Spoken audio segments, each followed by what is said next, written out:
बिस्मिल्लाहिर्रहमानिर्रहीम। अस्सलाम वालेकुम। कराची डायरीज में खुश आमदीद। आप देख रहे हैं न्यूज़ डेस्क और मैं हूं अतहर मतीन। दोस्तों, सबसे पहले आपसे वही रिक्वेस्ट कि अगर आप चाहें तो हमारे चैनल कराची डायरीज़ को सब्सक्राइब कीजिए ताकि हम और आप जुड़े रह सकें। दोस्तों, कराची जो दुनिया का सबसे बेहतरीन शहर था, जो दुनिया के बेहतरीन शहरों में से एक था, इस वक्त दुनिया का बदतरीन शहर बन चुका है। ये रहने की जगह नहीं रही। इस शहर में आप गली में निकलते हैं, अपने रोड पे अपने घर के बाहर खड़े होते हैं, आपको लूट लिया जाता है। ज़रा सी मज़ाहमत पर आपकी जान चली जाती है। आप सड़कों से गुजर रहे होते हो तो ये जो गड्ढे हैं ये आपकी जान ले लेते हैं। आपकी गाड़ियों के इंजर पिंजर ढीले हो जाते हैं। ये सड़कों के ऊपर मौजूद जो बदबूदार कचरा है वो आपको बीमारियों में मुब्तला कर रहा है और इस शहर के अंदर रहने का कोई जवाज़ नहीं बनता। और ये इस सब के पीछे सूबाई हुकूमत की जो बेसिकली नीयतें हैं वो नज़र आती हैं।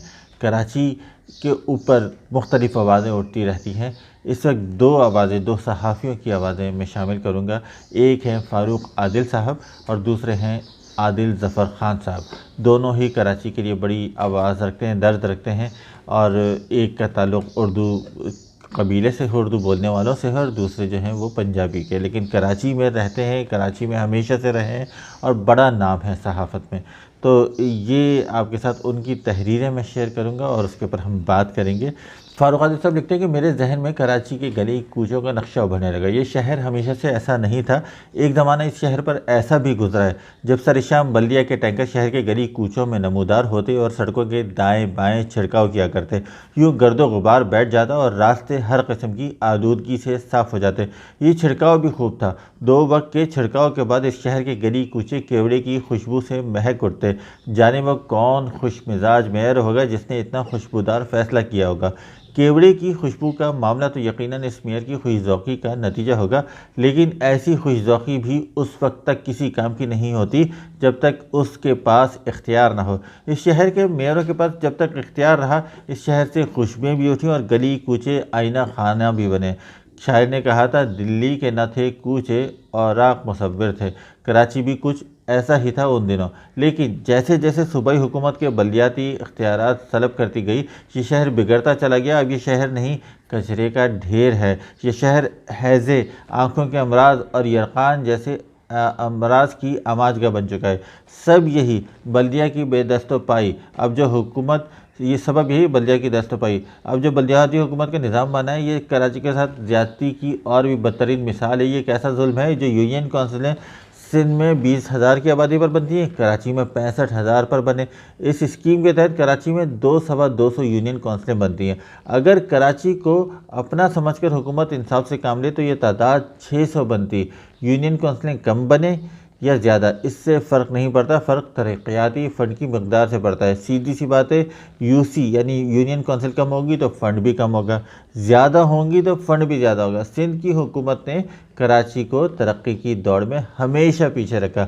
इसके पीछे वही शहरी और देही सिंध वाली सोच है। ये वही सोच है जिससे लिसानी अज़बियतें परवान चढ़ती हैं और नफ़रतें बढ़ती हैं।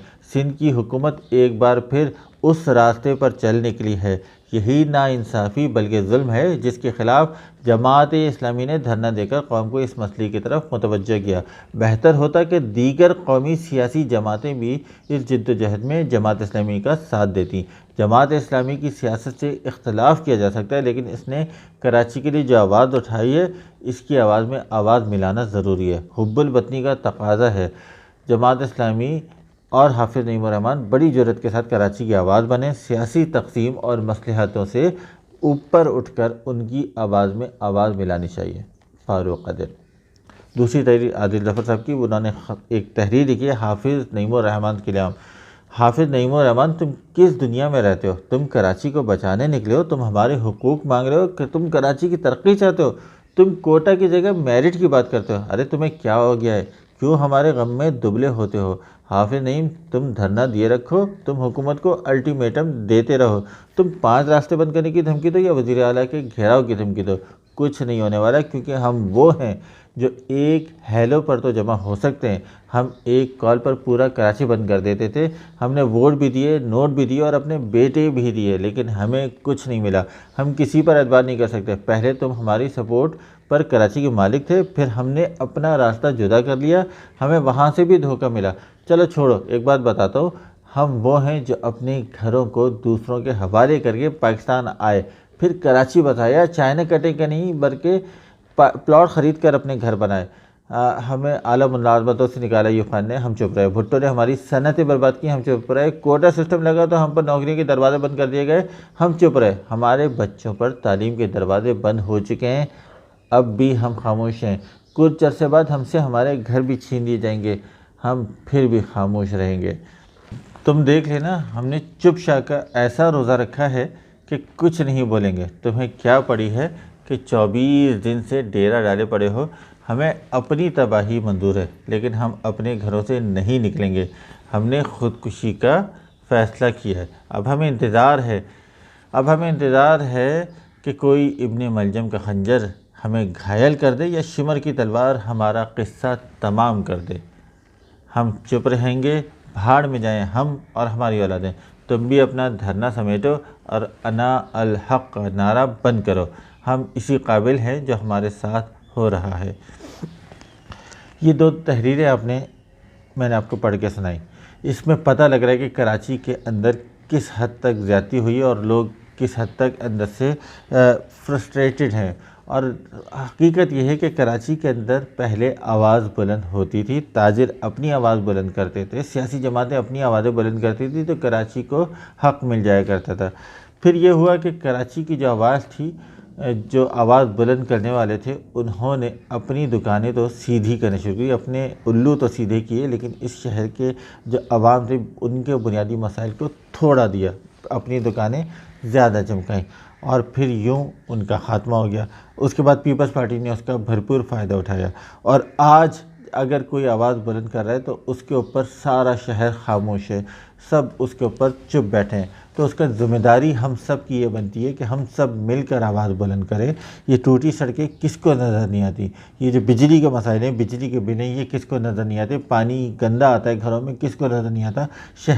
شہر پورا گٹروں سے ابل پڑا ہے اور کوئی اس کے اوپر آواز بلند نہیں ہوتی۔